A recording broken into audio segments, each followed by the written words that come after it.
رفیع الله حیران صاحب لیکي چې څوک د چا زړه کیدای شي څوک نه د چا سا کیدای شي زمونږ هره رابطه دومره صفا کیدای شي هو په لیدو به مې نن نوې ورخطا کیدای شي صرف زمانه د هغه اوس د هر چا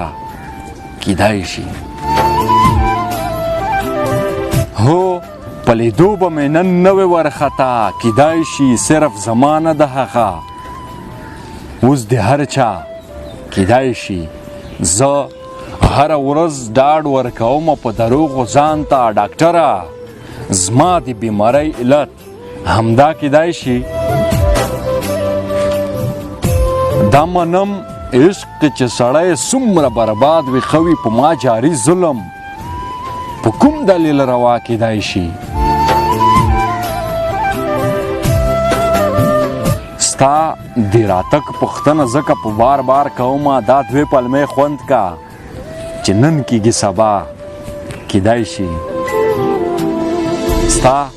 د راتګ پوښتنه ځکه په بار بار کومه دا دوې پلمې خوند کا چې نن کیږي سبا کیدای شي حیرانه وبخورم قسم چې نوره نه ژاړمه دا لیونتوب راڅخه بیا کیدای شي